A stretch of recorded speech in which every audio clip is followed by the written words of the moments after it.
नमस्कार। पुनः आप सभी का कक्षा में स्वागत है। पिछली बार हमने क्वांटम मैकेनिक्स के विकास के बारे में अध्ययन किया था और आपको बताया था कि 3 एक्सपेरिमेंट्स आदर्श कृष्णिका विकिरण के उत्सर्जन, फोटोइलेक्ट्रिक इफेक्ट और कॉम्पटन इफेक्ट, ये 3 ऐसे प्रभाव थे जिन्होंने क्वांटम मैकेनिक्स की नींव डाली। आज सर्वप्रथम हम आदर्श कृष्णिका विकिरण के बारे में विस्तृत अध्ययन करेंगे। आदर्श कृष्णिका ऐसी वस्तु है जो अपने पृष्ठ पर आपतित सभी तरंग दैर्घ्यों के संपूर्ण विकिरणों को पूर्णतया अवशोषित कर लेती है। ऐसी वस्तु को आदर्श कृष्णिका कहते हैं। आदर्श कृष्णिका की निम्न विशेषताएं होती हैं। आदर्श कृष्णिका के लिए अवशोषण गुणांक 1 होता है, इसका परावर्तन गुणांक और ट्रांसमिशन कोफिशिएंट, पारगमन गुणांक, इनका मान 0 होगा। एक निश्चित ताप पर कृष्णिका से उत्सर्जित विकिरणों को कृष्णिका विकिरण कहते हैं और कृष्णिका से 0 से अनंत तरंग दैर्घ्य के सभी विकिरणों का उत्सर्जन होता है। क्योंकि किरचॉफ के नियमानुसार अच्छे अवशोषक अच्छे उत्सर्जक भी होते हैं, इसलिए कृष्णिका एक अच्छा अवशोषक है, तो इसके साथ साथ एक अच्छा उत्सर्जक भी है। कृष्णिका का स्पेक्ट्रमी उत्सर्जन वक्र सतत होता है। आदर्श कृष्णिका एक कल्पना मात्र है और वैज्ञानिक कार्यों के लिए हम आदर्श कृष्णिका की एक कोटर के रूप में, कैविटी के रूप में कल्पना करते हैं। और इसका सबसे अच्छा जो उदाहरण है वो सबसे पहले फेरी और वीन ने एक आदर्श कृष्णिका की कल्पना कर दिया था। इसलिए इस प्रकार की ये जो कैविटी है जो कि प्रायोगिक कार्यों के लिए काम में ली जाती है, इसे फेरी और वीन की ब्लैक बॉडी कहते हैं, कैविटी कहते हैं। अब प्रश्न ये उठता है कि जो कृष्णिका स्पेक्ट्रमी वक्र है, इसकी विशेषताएं क्या हैं? तो कृष्णिका से उत्सर्जित विकिरणों में सभी संभव तरंग दैर्घ्य के विकिरण विद्यमान होते हैं। किसी तरंग दैर्घ्य पर उत्सर्जित विकिरण की मात्रा के मान का प्रायोगिक अध्ययन सर्वप्रथम ल्यूमर और प्रिंगसाइन ने किया था। इन्होंने भिन्न भिन्न तापों पर वर्णक्रमी उत्सर्जन क्षमता ई लैम्डा तथा तरंग दैर्घ्य लैम्डा के बीच एक ग्राफ प्लॉट किया, जिसे स्पेक्ट्रमी ऊर्जा वितरण वक्र या कृष्णिका स्पेक्ट्रमी वक्र कहते हैं। और इसका जो ग्राफ है वो जैसा कि मैंने आपको यहाँ दिखा रखा है, वाई एक्सिस पर ये ई लैम्डा है, वर्णक्रमी उत्सर्जन क्षमता है, और एक्स एक्सिस पर तरंग दैर्घ्य लैम्डा का मान है।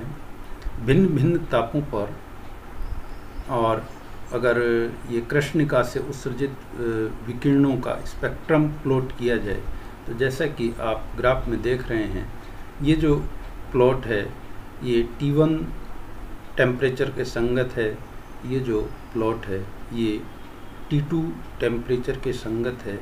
इसी प्रकार ये अन्य जो प्लॉट किसी अन्य टेम्परेचर T3 के संगत है। और भी अन्य तापों पर अगर हम ये प्लॉट ड्रॉ करना चाहें तो इसी में एक साथ इनको प्लॉट किया जा सकता है। ध्यान देने की बात यह है कि जो सबसे प्रथम ये जो स्पेक्ट्रम T1 टेम्परेचर का है, इसके लिए टेम्परेचर का मान दूसरे जो स्पेक्ट्रम है T2 टेम्परेचर पर उससे अधिक है, तीसरे का टेम्परेचर है वो इन दोनों की तुलना में कम है, अर्थात T1 greater than T2 greater than T3। अब प्रश्न ये उठता है कि इस स्पेक्ट्रमी उत्सर्जन ऊर्जा वितरण वक्र की विशेषताएं क्या हैं। तो इस स्पेक्ट्रमी ऊर्जा वितरण वक्र की निम्न विशेषताएं पाई जाती हैं।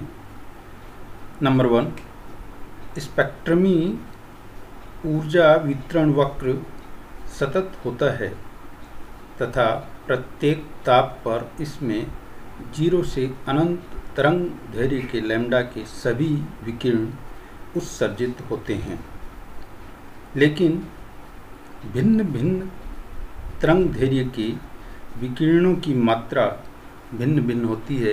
किसी भी अगर आप स्पेक्ट्रम को देखें किसी भी टेम्परेचर पर, तो आप देखेंगे कि ई लैम्डा और लैम्डा में ये जो कर्व है ये कंटिन्यूस कर्व है, सतत वक्र है, इसमें कहीं भी ब्रेक नहीं है। इसलिए इस प्रकार का जो स्पेक्ट्रमी ऊर्जा वितरण वक्र है ये सतत होता है। नंबर 2, ताप बढ़ाने पर प्रत्येक तरंग दैर्घ्य के संगत उत्सर्जन क्षमता बढ़ती है। जैसे जैसे हम टेम्परेचर का मान बढ़ाते हैं किसी पर्टिकुलर लैम्डा के लिए ई लैम्डा का मान बढ़ता जाता है। जैसे मान लीजिए इस टेम्परेचर पर ये कोई पर्टिकुलर लैम्डा है, तो इस लैम्डा के लिए ई लैम्डा का मान इतना है, जबकि टेम्परेचर बढ़ते ही दूसरे कर्व जिसके लिए टेम्परेचर T2 का मान T3 की तुलना में अधिक है, इसी सेम लैम्डा के लिए ई लैम्डा का मान बढ़ गया। और अगर हम टेम्परेचर को और बढ़ा दें तो T1 टेम्परेचर का जो स्पेक्ट्रमी वक्र है इसके लिए इसी लैम्डा के लिए ई लैम्डा का जो मान है वो और भी ज़्यादा है। तो जैसे जैसे हम ताप बढ़ाएंगे प्रत्येक जो तरंग दैर्घ्य है उसके संगत उत्सर्जन क्षमता है उसका मान बढ़ता जाता है। नंबर 3, प्रत्येक ताप पर तरंग दैर्घ्य के संगत पहले स्पेक्ट्रमी उत्सर्जन क्षमता बढ़ती है। आप देख रहे हो इसका मान है वो बढ़ रहा है, अधिकतम हो गया किसी पर्टिकुलर लैम्डा के ऊपर, और उसके बाद इसमें जो कमी है वो शुरू हो जाती है, और जैसे जैसे लैम्डा का मान बढ़ता जाएगा इसका मान फिर शून्य की ओर अग्रसर होता जाएगा। नंबर 4, लैम्डा एक्स व वक्र के बीच का क्षेत्रफल किसी भी पर्टिकुलर टेम्परेचर के लिए कुल उत्सर्जन क्षमता को प्रदर्शित करता है। अर्थात अगर हमें किसी एक टेम्परेचर के लिए पूरे स्पेक्ट्रमी ऊर्जा वितरण वक्र का क्षेत्रफल ज्ञात करना हो, अर्थात कुल उत्सर्जन क्षमता ज्ञात करनी हो, तो इसका जो मान है वो integration 0 to infinity E lambda D lambda के बराबर होगा। नंबर 5, अधिकतम उत्सर्जन क्षमता के संगत तरंग दैर्घ्य ताप बढ़ाने पर कम तरंग दैर्घ्य की ओर विस्थापित होती है। कृष्णिका के लिए परम ताप व लैम्डा m का गुणनफल नियत रहता है, अर्थात लैम्डा m का मान कृष्णिका के परम ताप के व्युत्क्रमानुपाती होता है। इसे वीन का विस्थापन नियम कहते हैं, अर्थात यह वीन्स डिस्प्लेसमेंट लॉ कहलाता है। जैसा कि आप देख रहे हैं जो लैम्डा m का मान है, यानी किसी भी पर्टिकुलर टेम्परेचर के लिए अधिकतम जो ई लैम्डा है उसके संगत जो तरंग दैर्घ्य है उसको हम लैम्डा m से इंडिकेट कर रहे हैं। जैसे टेम्परेचर T1 के लिए ये ई लैम्डा का अगर मान है तो इसके संगत ये जो तरंग दैर्घ्य है लैम्डा m ये होगा। इसी प्रकार T2 टेम्परेचर के लिए अधिकतम जो उत्सर्जन क्षमता ई लैम्डा है इसके संगत तरंग दैर्घ्य का मान लैम्डा 2m है, और इसी प्रकार T3 के ताप के संगत जो उस अधिकतम उत्सर्जन क्षमता ई लैम्डा है, इसके संगत लैम्डा 3m मान है। तो आप देख रहे हैं कि चूंकि टेम्परेचर के साथ इसका जो मान है लैम्डा m का मान, ये स्मॉल वेवलेंथ की तरफ शिफ्ट होता जा रहा है। इस कारण अगर हम लैम्डा m और t का मल्टीप्लिकेशन कर दें तो इसका जो मान है वो कांस्टेंट प्राप्त होगा। वो चाहे आप T1 टेम्परेचर के कर्व के लिए प्राप्त करें, चाहे T2 टेम्परेचर के कर्व के लिए प्राप्त करें, या T3 टेम्परेचर के कर्व के लिए प्राप्त करें। तो ये जो नियम है lambda m t equals to b, ये इसका मान कांस्टेंट प्राप्त होता है और इसे हम वीन का विस्थापन नियम कहते हैं।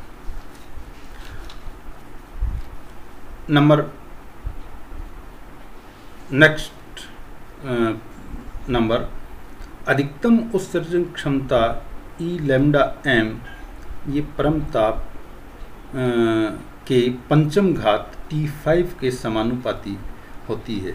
यानी किसी भी टेम्परेचर के लिए अधिकतम उत्सर्जन क्षमता है, जैसे मान लीजिए इस टेम्परेचर के लिए ये अधिकतम उत्सर्जन क्षमता है, इसी प्रकार इस टेम्परेचर के लिए ये अधिकतम उत्सर्जन क्षमता है, इस टेम्परेचर के लिए ये अधिकतम उत्सर्जन क्षमता है। तो इसका जो मान है वो परम ताप जो भी है उसकी 5th जो पावर है, घात है, उसके समानुपाती होता है। नेक्स्ट जो नंबर है, नंबर 6 और 7 वाट एवर बी इट, किसी भी निश्चित ताप पर कुल उत्सर्जन क्षमता का अगर हमें मान ज्ञात करना हो तो ये मान कृष्णिका के परम ताप के चतुर्थ घात के समानुपाती होता है। अर्थात किसी भी टेम्परेचर के लिए कुल उत्सर्जन क्षमता E है, इसका मान T4 के समानुपाती होगा और इसे हम स्टीफन बोल्ट्जमान नियम कहते हैं। अगर हम वातावरण का ताप T0 भी सम्मिलित कर लें तो हम कह सकते हैं कि जो टोटल नेट टेम्परेचर है वो T की पावर 4 माइनस T0 की पावर 4 होगा, जिससे E का जो मान है वो T की पावर 4 माइनस T0 की पावर 4 के प्रोपोर्शनल होगा।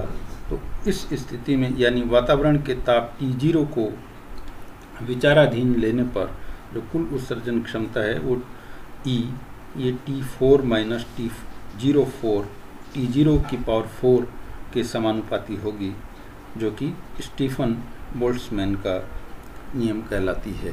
तो ये इस प्रकार जो स्पेक्ट्रमी ऊर्जा वितरण वक्र है इसकी विशेषताएं हैं, या आप इसको यूँ कह सकते हैं कि ये एक्सपेरिमेंटल फैक्ट्स हैं जो कि किसी ब्लैक बॉडी रेडिएशन के जो स्पेक्ट्रमी ऊर्जा वितरण वक्र है उसके लिए प्राप्त किए गए हैं। अब ये प्रश्न उठता है कि इनकी जो व्याख्या है वो किस प्रकार की जाए। तो बस आज के लेक्चर में बस इतना ही। आपने ध्यान से सुना, इसके लिए आप सभी का धन्यवाद।